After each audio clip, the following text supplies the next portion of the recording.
Hey everyone, and welcome to the Healthy Team Podcast. I'm your host, Mark Erickson, and this is the show where we dive into real stories behind thriving workplace cultures, exploring everything from wellness and morale to leadership and productivity. And today I have the pleasure of having our guest, Chris Fonts, the founder and CEO of High Spirits Beverages, a trailblazing company at the forefront of innovation in the hemp and cannabis industries. Chris is a dynamic leader and serial innovator, and he's played a pivotal role in creating the first ever hemp derived Delta 9 THC products and setting new standards for the entire category. So, under Chris's leadership, High Spirits has launched some pioneering brands, including redefining what's possible in the world of recreational beverages. With a career marked by exploration and mission driven entrepreneurship, Chris brings a unique perspective on leadership, product development, and building resilient, forward thinking teams. Chris, welcome to the Healthy Team Podcast. Thank you. I appreciate the opportunity to be here. And that's a pretty generous description there. I don't know if I quite live up to that, but I sure appreciate it. Oh, I'm sure you do, Chris. You're being very modest. Chris, would you mind sharing just a little bit about yourself and High Spirits? Certainly. So I'm a father of four kids and live in Denver, Colorado. And I was born and raised in Southern California and have traveled the country a little bit until I settled in Denver. We launched into the hemp category back in 2018. So I've been in this industry for 7 years. The first entity we launched was with some partners that didn't go well, which is a very typical cannabis business story. Everyone's got I was burned by, or our first company failed because stories. So we've got that under our belt. And then, we launched the current entity we're in now, and we've just been really pioneering and innovating the category as far as trying to provide safe access to cannabis to adults nationwide. We never thought, I don't believe that the plant ever should have been prohibited in the way that it is. It's a far safer alternative for recreational enjoyment than alcohol. It also has legitimate medicinal benefits, which are well documented. And so anytime you can take something that's both medicinal and recreational at the same time, I don't understand why this plant isn't just widely available. And so my mission has been to do just that, make this plant widely available in formats that consumers are comfortable with in a safe and regulated way. So since we launched this ability to mail edibles, more or less, and have them available in states without a marijuana program, we've also been very active on creating policy and regulations to keep these products safe and out of the hands of children. As such, I'm the president of the U.S. Hemp Authority, which has created a industry self-launched certification standard to ensure these products are safe. And because right now the federal government doesn't have any regulations or requirements for these products. So we created them, and we're getting companies to onboard and self-certify that they make good products and don't sell to kids and they're clean and that sort of thing. So really passionate about making sure that it's safe and efficacious and for adults only, as well as various lobbying efforts. I'm also on the board of directors at U.S. Hemp Roundtable, very active with the folks at the Hemp Beverage Alliance and the Coalition for Adult Beverage Alternatives, and American Healthy Alternatives Association, and a couple others. Oh, fascinating. Hey, Chris, what first inspired you to get involved in the cannabis and hemp space? So I've been passionate about the space since I was a teenager, although likely a much more immature version of the passion when I was 16 than it is now. I was a consumer and participated in the legacy market until I was about 21 when I had my first son, and decided that even though I'm passionate about this plant and it really should be available to everyone, with a child on the way, it wasn't worth risk of jail time or sanctions or anything else like that. So I walked away from the plant completely as a consumer and a operator for almost 2 decades. I was running a software agency at the time. I've got a history in software engineering and architecture. I was working for a client that had entered the hemp space, and they had wanted us to build a platform for them, and kind of one thing led to the next. And unfortunately, that was the first business I mentioned that we kind of got burned on. But it thrust me full on into the hemp space, understanding the federal landscape versus the state landscape, and how this all came to be, and provided lots of opportunities. Wow, that's fascinating, and I think that that background in software really had to help you in such a complicated space as the hemp space. Um, what did the innovation process look like for from a team perspective? How did you handle that all with all the different regulations and trying to build these new products and so forth? That must have been extraordinarily challenging for you, Chris. It is, and it still continues to be. From a team standpoint, for the most part, it's pretty much just been myself. Not that I don't have teammates doing other components of the company, but it's been primarily myself from an innovation and regulatory standpoint. I think the software architecture brain that I have helps me see and understand legislation and regulations really easily, and I can quickly identify ways to navigate those rules and still meet a product market fit that we're shooting for. So I was the first person in the country to understand that the 0.3% limitation in the 2018 Farm Bill was both a limitation and an opportunity, and made those first products with THC from hemp that could be shipped through the mail. So definitely pioneering the innovation there. And then we decided to be one of the first ones. Technically, we thought we were the first one, but someone beat us to market by a couple of weeks on putting this hemp-derived Delta-9 THC in a can and then making it available as a beverage, which is now blowing up nationally. And there's 200 plus brands in the space, and we have Anheuser-Busch distributors putting this on their trucks and taking it to liquor stores, and it's definitely becoming mainstream. But it's primarily been myself, just because of my deep involvement in the regulations and the lobbying and the trade associations. I hear about things before anyone else and can react quickly, and also help try to affect change in those areas. While my team mostly is in support roles of various aspects of the company, not so much the innovation and regulations. We're actively changing that now, actually, and our new operations person is going to be taking over, sort of consolidating laws and regulations into a database, more or less, that we can rely on as the regulatory brain of the operation instead of just my brain. And then I'll still stay on the cutting edge of things that are not yet law, but are coming down the pipe. And then once it becomes law or regulation, it'll get transferred to the other teammate who will be responsible for owning that. Fantastic. What values or principles, Chris, have guided your leadership style through all this change and innovation that you've seen over the last couple of years? I've got a couple of things that are really important to me, and they may not always be the best viewpoint to have as a team leader, but I think they're important to me. And number one is I'm less concerned about where people are sitting on the bus and more concerned with who's on the bus. I want somebody that is driven, intelligent, takes responsibility, makes first moves, and values people. We have to value people as an organization. It's not just numbers, it's not just sales, it's actual human beings. Once I have that person, I try to put them in positions where their core competencies shine the best. But ultimately, it's more important to me to have the right people than a good set of skills that maybe just doesn't jive with the company otherwise, or maybe they don't value people as much. They're more a personality type.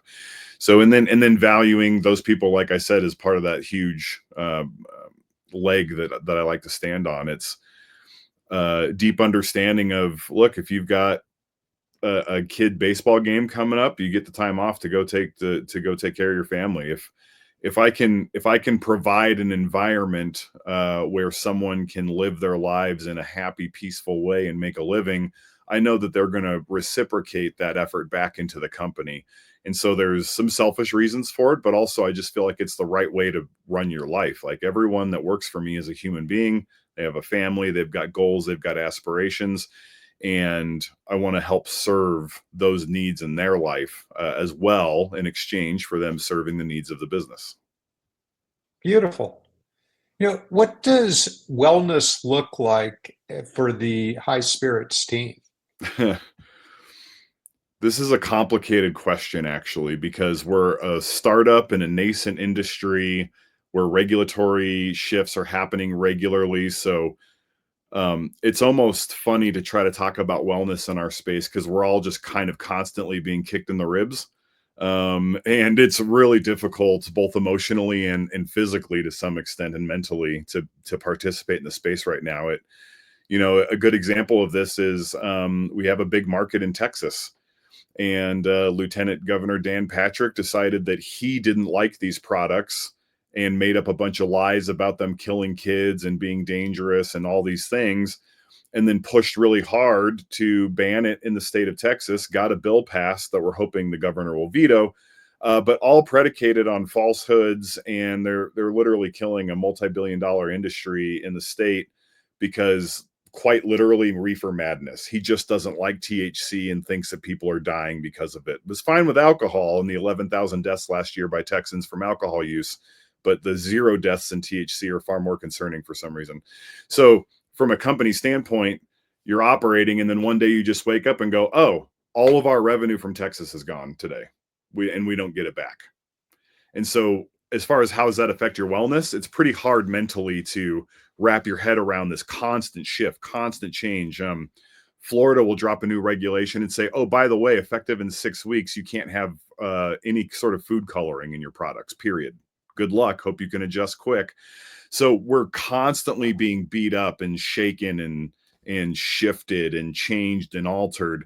And so because of that, it's extra hyper important that everyone is getting their downtime and has that flexibility to do so, because it's really a tough space to enter and exist in. So part of wellness in our team requires that people raise their hand and say, I need time off, or I need a break, or I'm going to take a light day. In fact, just today we had a meeting about how to use the company calendar to indicate what type of day we're going to be having. Do you have your standard work days where you sit at the desk 8 to 5 and you do your things that you're supposed to do? But then we've identified a couple different versions of this, like what we call a light day, which is I'm going to take meetings if they're important. If it can wait till tomorrow, it will. If it can't, I'll do it. I'm available via phone if you need me. But in the in-between time, I'm probably just going to drink coffee and sit on the porch and take a mental break. And then we have travel restricted days or moments where I'm working, but I cannot travel for whatever reason. I've got a family event Wednesday evening and then a kid thing on Saturday. And so it just allows everyone to be a little more flexible with their time and a little more intentful, and lets everyone else on the team know where they're at. So when it is truly downtime where they don't want to be bothered, we treat it as such, because we have a tendency in startups to, we're all owners. And so we all act like owners, which means we never really turn off, and we talk about it all the time. And you do it all the time, and you just kind of assume everybody's always available. And we're trying to change that culture now and be a little more intentful about our downtime so that we can be fully engaged in the on time. Love that, Chris, and that's so important for a startup. And as the leader of high spirits, how do you model that behavior for your employees? Well, I give them really good examples of what not to do, so they know where the line is. I'm probably the worst at this, to be honest, as far as uh, having separated time. I really, and I think a lot of entrepreneurs can kind of relate to this. It's not just my work; it's also my hobby, which makes it really difficult to actually take time away, because usually you take time away and go do your hobby. Well, my hobby is the business also, and so I tool on things that I may not have time for during the day and the evenings, and it is difficult. But part of this calendar shifting mentality that we're using is also for me to try to create a little bit more separation between personal life and work life, which is difficult. How I've been coping to date and how I've been modeling maybe some good healthy habits. I've recently lost like 200 pounds. I'm eating healthier. I'm going on daily walks. I'm exercising, hitting the gym, working on muscle now, and trying to build some more muscle, and just generally taking my health more seriously. And I'm making the time for that. And so I'll have moments where I'm telling people like, "Hey, I'm hitting the gym at lunch today, so see you at 1 o'clock," and just really being disciplined and putting in the time in that regard. But I do need to be better on the time off side of things because I just really don't take it right now. Wow, congratulations on your health journey, Chris. I mean, Thank you. that's absolutely phenomenal. Would you mind sharing a little bit about how this has really maybe helped you? You know, do you have more energy, Oh yeah, more focus, etc.? more energy, more focus. I don't think I realized how much pain I was just in all the time. You know, your body sort of normalizes chronic pain to some extent. Not saying that it feels good, but you don't pay attention to it if it's always there. You know, it's sort of like that broken window in the house. But after the third time you've passed it, you don't notice it's broken anymore. Well, when your back always hurts and your chest always hurts and you're always low energy and you're kind of a little sweaty all the time, you stop noticing it as a problem and just this is daily life until you lose the weight and get fit and realize, oh man, I cannot believe how bad I used to feel and didn't even recognize it. But simple things like just walking up the stairs or dragging my suitcase through an airport or, you know, all these things are so much easier and I have so much more energy, and now it's almost hard to sit at the desk 24, you know, I say 24/7 because I'm here a lot, but it's hard to sit at the desk sometimes because I feel like, okay, I got to get up and move. I need to get my legs going. I can't just sit here like this, which has also been helpful for me trying to separate a little bit and getting some more wellness time in my day. I get up and do walks and those sorts of things. But I feel like a totally different person. It hurt just to exist before, if that makes sense. And now it doesn't. And it's a huge weight off my shoulders. Literally, I guess. Yeah, well, that's phenomenal, and I love that you're incorporating activity into your daily work life as well. And when you're taking these walks or going to the gym at lunchtime, are you coming out of that kind of renewed, refocused? Do you find that to be helpful for the creative side of the business, Yeah, for definitely. brainstorming? Definitely. In fact, this is the way I first justified the time spend to myself. Right. It was really hard to say, like, I'm going to take an hour every day and hit the gym because it's good for my health. And then I'd think, but what can I get done in that hour for the business that needs to be done? And I sort of tricked myself into allowing the time by saying, if I separate from work for an hour and get my head in something totally different, I will be more creative and more, how I problem solve will also be more creative, not just innovative, but also I'll look at things from a different angle and maybe see a perspective I didn't see before and find unique solutions. So allowing myself to look at it as a mental enhancement or a logical enhancement of my problem solving and innovation skills freed up um, my frustrations with taking the time off or the emotional feeling that I'm not allowed to. And it's absolutely true. After, you know, when I go on a walk, I'm listening to a podcast or I'm just listening to music and letting my brain kind of run free. And right now, I don't have a lot of that time. You know, I'm a family man, so when I'm off of work, I've got kids in the house, and they're one's already moved out, and one just turned 18. The others are 14 and about to get their license or their permits rather, and I got to teach them how to drive. And it's the last couple of years before they're adults, so we got to get those last lessons in, so to speak. And so I'm quite busy in the evenings and the weekends with them, and then, you know, my wife is a full-time employee operator with the company as well. So we go to bed at night, and instead of saying, what are we going to do for Thanksgiving this year? We're like, dude, what about that LTL shipment? Did that make it out today? And like those sorts of things. Um, so having intentional mental time that has nothing to do with work really has helped my cognitive abilities in the office, if that makes sense. Oh, yeah, that makes perfect sense. Because sometimes we need the time to relax, to think about other things. And sometimes, when I know for me, sometimes if I'm thinking about something completely different, that's when all of a sudden the solution to a problem I've had will just suddenly magically appear. Yeah, It, exactly. I find nice, that to be nice. very true. So, what's a lesson about leadership or entrepreneurship that you wish that you'd learned earlier in your career? Um, Something that I wished I had learned earlier is that there is an extreme of right people on the bus, um, especially when you're small. Um, there have been times where we've hired people that I thought were good people that didn't necessarily have the skill set of what they needed to be doing. But it was I'd rather work with a good person that has good ethics than someone that may be skilled in the area but is questionable. And it's actually bitten me in the ass a couple of times where really for this job someone needed to be pretty good at what the skill set was and not training while learning this new skill set. um Particularly in this case it was sales. We had some sales folks that just weren't sales folks, and um it kind of was it was a tough pill to swallow when we had to let them go, or when they eventually decided the writing was on the wall and they just left. I wish I would have probably cut those folks sooner.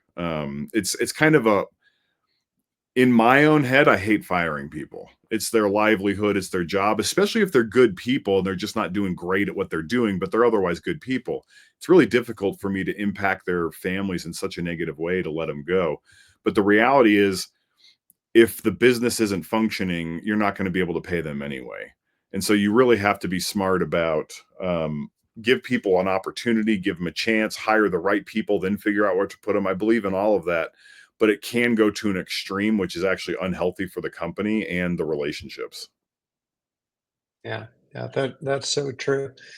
I know I've found that you can have very, very intelligent people, but if they don't have that desire, well, they have to have both the right desire, that internal drive, and then they've also got to have the right value system for the company in Yeah. order to really have a good fit.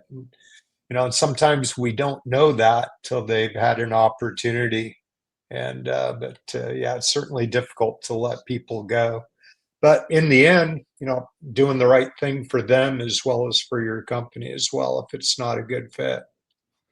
Yeah, and to that point, the people that we've had to part ways with have gone on to other things that they were more suited for and are now probably much happier. And so I needed to get over the fact that I'm negatively impacting their lives and recognize in the long run this is a positive impact on their lives, because they're going to be in a much better position, more suited to their skill set, and then they'll be happier because these folks didn't want to underperform; they wanted to perform and they weren't able to, and so they were stuck in a guilt loop, if you will, of I want to do better, but I'm not able to do better, and so they just churn and actually just get worse over time. And so for their own mental health and sanity, I probably should have let him go sooner as well as my own. Right, right. Is there any Colorado local business, trail, or community you love that kind of fuels your team's energy and purpose? Not really. I mean, there's a couple of groups that do in our industry specific, like mixers.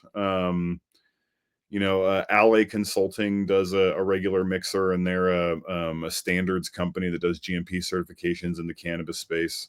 The Cannabis Chamber of Commerce in Colorado puts together a monthly mixer that I just attended for the first time, really enjoyed, and will be going back. Grasslands is a public relations firm that hosts some networking events from time to time that I really get behind. But it's kind of few and far between, actually, because our business and our industry is so unique. Um, Talking about the normal business problems, product market fit, branding, supply chain distribution, business licenses, tax strategies, accounting. All of that stuff probably only is like 5% of what we need to worry about every day. And so when you go to a normal business mixer that isn't industry specific, it's a lot of those things. And I'm like, God, I wish these were the only problems we had. This would be great. But our industry is very painfully unique. And to really get pumped up and excited, it really helps to talk to other people that are going through the same things. And we're just a small group of folks right now, comparatively speaking, to the broader business community in Colorado. Chris, where do you see the future of hemp-derived beverages heading, and what do you personally see your role as being in shaping that future? I think it's only a matter of time before THC-based beverages are everywhere that you can get alcohol. We're already seeing this in multiple other states. Colorado's behind the times a little bit because the marijuana lobbyists didn't like the idea of open access and free market. So they kind of made hemp illegal, more or less, in our state. At least anything above 1.75 milligrams of THC. Also with a requirement of essentially 27 milligrams of CBD to offset the THC. But outside of our state and outside of what we'll say well-established, mature adult use marijuana states, you can just go to a restaurant and they've got your beer, your cocktails, and your THC drinks. And so you can order a plate of spaghetti and a 5 milligram beverage and just have a relaxing evening. This is going to be the case nationally because even the states that are frowning upon it, like Texas is doing now, Colorado sort of does already. It's only a matter of time before they're the odd man out and people stop traveling because they're like, why? It's sort of like how people wouldn't travel to Utah for a while because the liquor laws were so insane. Like I could ski in Utah, but I'd rather ski in Colorado where I could get a beer and it's not a big problem. It's going to be the same thing. These states are going to recognize that it's damaging tourism and people like their THC beverages and they're going to want access to them and they're going to want to pick up an edible at the gas station when they land so they can sleep that night in the hotel room. And I think it will promulgate everywhere. It's only a matter of time. And my role in this is both pushing that forward to make sure it happens, but also putting up the safety and guardrails around the industry in the meantime. So it's both stable and doesn't disappear on us, but it's also safe for consumers. Right now, our industry is significantly lacking federal regulations.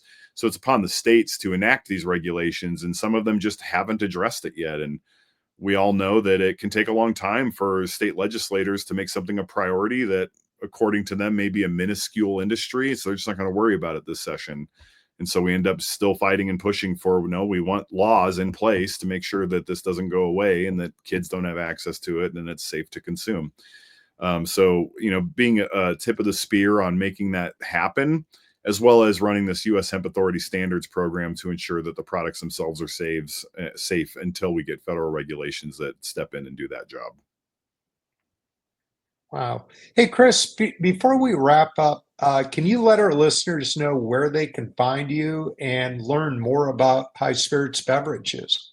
Absolutely. So if you want to connect with me directly, LinkedIn's probably the easiest way to do that. If you just look up Chris Fonts on LinkedIn, I'm pretty prominent there, so I'll pop up pretty quickly. You'll see my picture, and you can engage with me in there. And as far as the company itself and the products, at Drink High Spirits on Instagram, drinkhighspirits.com for the website, and we're also on Facebook and things like that. So just go to drinkhighspirits.com. You can order products right there, or see our different social media handles as well. Awesome, Chris. Thanks for that. And to our listeners, thank you for tuning into the Healthy Team podcast. And if you enjoyed today's episode, be sure to like and subscribe and share it with your team or anyone who's passionate about great workplace cultures. And we'll be back soon with more conversations to help you build stronger, healthier teams. And until next time, stay well and lead well. Thank you. There we go. Thank